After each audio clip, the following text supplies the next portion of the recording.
हमारे साथ स्टूडियो में ए बाला सर आ चुके हैं, तो एक बार जरा खास पेशकश मार्केट दिवाली से दिवाली तक की जाए उसकी शुरुआत।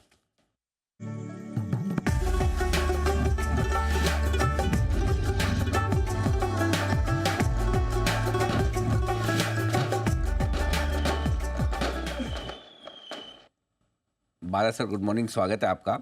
पहले तो आपको, आपकी पूरी टीम को, आपके बिरला म्यूचुअल फंड के सारे इन्वेस्टर्स को दिवाली की बहुत बहुत अग्रिम शुभकामनाएं। अच्छा सर, आप तो इन्वेस्टर्स के लिए इतने सालों से, मेरे ख्याल 25-30 साल तो हो गए सर, कितने? 32 ईयर्स हो गया। 32, ओह माय गॉड, 32 साल से बिरला म्यूचुअल फंड की कमान है बाला सर के पास में। तो आप इन्वेस्टर्स के लिए तो पैसा बना ही रहे हैं, अब तो आपका स्टॉक भी उनके आपके इन्वेस्टर्स के लिए पैसा बनाना अच्छा खासा कर रहा है। म्यूचुअल फंड स्टॉक्स बढ़िया कर रहे हैं, आपका स्टॉक भी तेज दौड़ लगा रहा है। तो दिवाली पे आपके दोनों ही तरह के इन्वेस्टर खुश हैं। ये बताएं सर, थोड़ा मार्केट का मूड बिगड़ा जरूर है, थोड़ा हिला है। दिवाली में जाने के पहले थोड़ी प्रॉफिट बुकिंग वाली आई है। इस दिवाली से अगली दिवाली तक क्या व्यू रखा जाए, पैसा बनेगा कि नहीं? फर्स्ट ऑफ ऑल मेरा तरफ से सबको धन्यवाद और दिवाली विश देना चाहता हूँ। Thank you sir.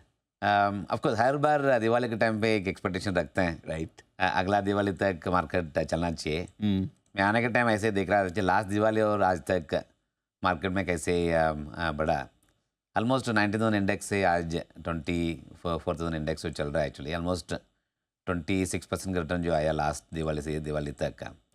सो तभी दिवाली का जो एस्टिमेशन तभी दिया था, आई डोंट थिंक अपना एक्सपेक्टेशन होगा इधर 25% का रिटर्न देगा। हाँ, ये बात सही है। तो हर साल मैं 32 ईयर्स में देखा एक्चुअली, हर साल दिवाली के टाइम में देखते हैं actually market will next Diwali will be good. Then हम लोग ऐसा भी आदत था दिवाली के दिन में मुहूर्त के टाइम पे कुछ खरीद के रखना है, क्योंकि उसमें शुभ कार्य के हिसाब से अच्छा पैसा बन जाएगा।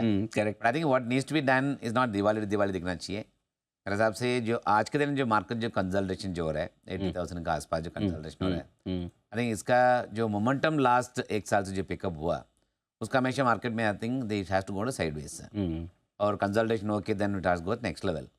सो बट अगर इकोनॉमिक के हिसाब से देखते हैं, I think lot of things are firing in the right, every sector today is firing. And एक दो सेक्टर का अलावा इन जनरल कंपनी का जो परफॉर्मेंस जो अच्छा है, इकोनॉमिक ग्रोथ का बहुत अच्छा है। करेक्ट। गवर्नमेंट को जो फिजिकल बैलेंस है, जो इम्प्रूवमेंट जो हो रहा है, करेक्ट। तो हर महीने में आई थिंक इम्प्रूवमेंट होते जा रहे हैं। Think broader macro economic factors आप देखेंगे इट्स इन फेवरेबल।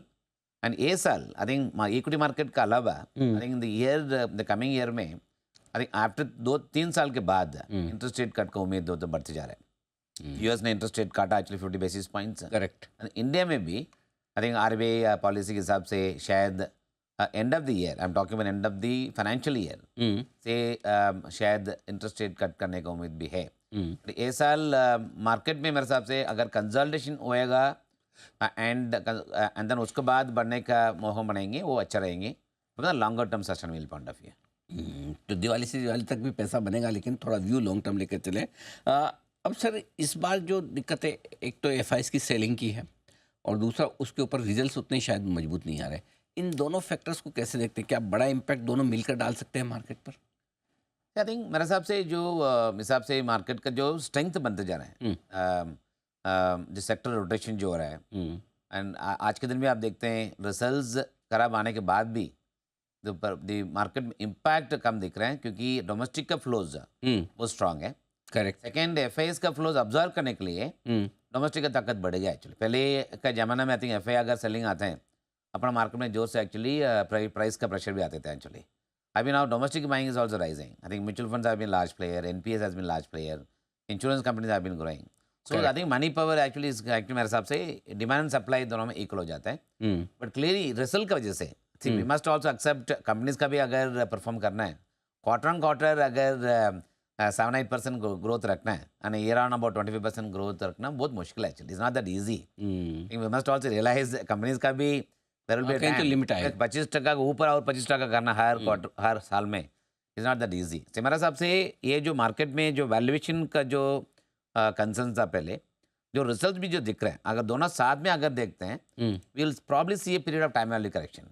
हर बार मार्केट में करेक्शन आने की जरूरत नहीं है। अगर बहुत समय के लिए अगर रिटर्न में पैसा नहीं, मार्केट में रिटर्न नहीं बना, that itself is enough actually for people to realise that is going to sideways. मेरे हिसाब से you have to be prepared for time value correction volatility कम रहेंगे। एट द सेम टाइम अगर मार्केट में अगर रिजल्ट की वजह से थोड़ा नीचे भी आया, फंडामेंटली साउंड कंपनीज मेरे हिसाब से कोई चिंता करने की जरूरत नहीं है। म्यूचुअल फंड में भी आपको डाइवर्सिफाइड पोर्टफोलियो रखते हैं, करेक्ट। वो भी कुछ चिंता करने की जरूरत नहीं है। तो लॉन्ग टर्म के हिसाब से देखना पड़ेगा। बट मेरे हिसाब से market going to the time वाले करेक्शन थोड़ा से करेक्ट होगा तो अच्छा है for longer term point of view. थोड़ा इस बार वो पहले कैसा होता था, गिरता था 2-4 दिन में ऊपर वापस हो जाता था, इस बार थोड़ा 2-4 महीने लगा दे तो बड़ी बात नहीं। अच्छा सर, ऐसे में जो म्यूचुअल फंड इन्वेस्टर्स हैं उनको क्या आप सजेस्ट करें, क्या इस वक्त मल्टी एसेट एलोकेशन फंड वो बढ़िया रहेंगे जहाँ इक्विटी, डेट, गोल्ड वगैरह सब मिल जाए, तो या इक्विटी पे ही गिरावट के बाद एक्सपोजर बढ़ाना चाहिए? नहीं, ऑफकोर्स ये जो वे मार्केट आज के दिन पे है और इंटरेस्ट रेट कट का भी उम्मीद जो पहले जब बताया था एक्चुअली उसका भी है, और बाकी असेट क्लास का भी अगर इन्फ्लेशन का अगर कम हो गया, people also go for safety assets. So वो बेसिस में अगर देखते हैं द बेस्ट एसेट क्लास आज के दिन पे to increase exposure is a multi asset allocation fund. Correct. Invest in equity, debt, gold and silver and REIT, correct. ये 4 और 5 में डालते हैं एक्चुअली। Correct. Therefore, आज के दिन पे भी जो नया इन्वेस्टर जो मार्केट में आना है वो भी बहुत है एक्चुअली। इतना मार्केट बढ़ने के बाद भी, म्यूचुअल फंड इंडस्ट्री बढ़ने के बाद भी जो नया इन्वेस्टर्स पार्टिसिपेट करने के लिए अभी भी देख रहे हैं एक्चुअली वो नया बड़ा है actually. Therefore investors should get onboarded multi asset allocation fund. But किसका अगर 10 साल का पैसा है और 5 साल के ऊपर जो पैसा है, they should go by the diversity equity funds portfolios, whether it is large cap, one flexi cap, one small cap, one mid cap, one balance advantage fund kind of model. तो उसमें बना सकता है, क्योंकि उनका तो 10 साल के लिए आ रहे हैं, they are not coming for timing the market के लिए नहीं आ रहे हैं। ये उनके जो अपडेट जो है लॉन्ग टर्म के लिए एसेट वेल्थ क्रिएट करना है उसको उम्मीद पे आ रहे हैं, but they should continue to focus on the asset allocations. तो एसेट एलोकेशन पर फोकस करके। सर अब ये बताएं कि इस दिवाली पर जैसा वो है ना हमारे आदत में भी कि दिवाली अच्छा मतलब समय है कि कुछ तो नया निवेश करें। जिन लोगों को कुछ नया निवेश करना है इक्विटी में, आपको क्या पसंद है, कौन से सेक्टर अगली 1 दिवाली या 2-3 दिवाली तक अच्छा कर सकते हैं? ना 1-2 सेक्टर्स लास्ट 2-3 साल से अगर देखते हैं कंसोलिडेशन में चला गया एक्चुअली। बेसिकली कंजम्पशंस के हिसाब से अगर देखते हैं, all the FMCG companies have not done great. उनका भी rural economy is doing well, in general rural spending is also rising. Therefore consumer discretionary, consumer durable companies, उसमें एक्चुअली जरा मोमेंटम पिकअप करने के लिए उम्मीद ज़्यादा है। Second, pharma sectors again have gone through consolidations. आपको लास्ट 1 साल से मैं अच्छा किया actually, but fundamentally pharma companies are doing better than what they are doing in the past, whether it is on product innovations, जो हिसाब से जो बैलेंस शीट जो बना एक्चुअली, एंड जो प्रोडक्ट जो रोल आउट कर सकता है, अगर सबके अगर मिल के देखते हैं, I think pharma sector also do well. But the one sectors which again gone through consolidation, financial industry last 5 साल से गो थ्रू कंसोलिडेशन पीरियड। एक दो है, Reserve Bank of India is coming heavily on banks to curtail their high growth momentum, including NBFCs. Right sir. And second is cost of deposits initially were rising. अभी जो rate cut आने के बाद, think when the rate cut comes there is a high probability the NIM will drop, but once it stabilises NIM will pick up. I think credit growth has to come back. अगर देश में अगर 8% का हिसाब से GDP बढ़ना चाहिए, and credit growth भी 15% के ऊपर बढ़ना चाहिए, करेक्ट। डिपॉजिट ग्रोथ भी 12-13 के ऊपर बढ़ना चाहिए। मेरे हिसाब से वो आ सकता है।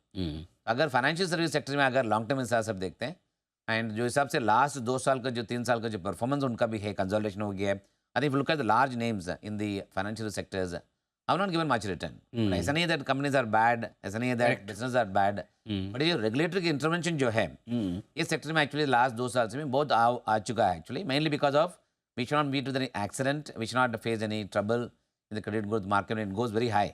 उस जो कर्टल हुआ, but this after consolidation I think will come back. Valuations are cheap अगर 3 साल के हिसाब से देखते हैं। करेक्ट। मेरे हिसाब से that sector also coming to the radar.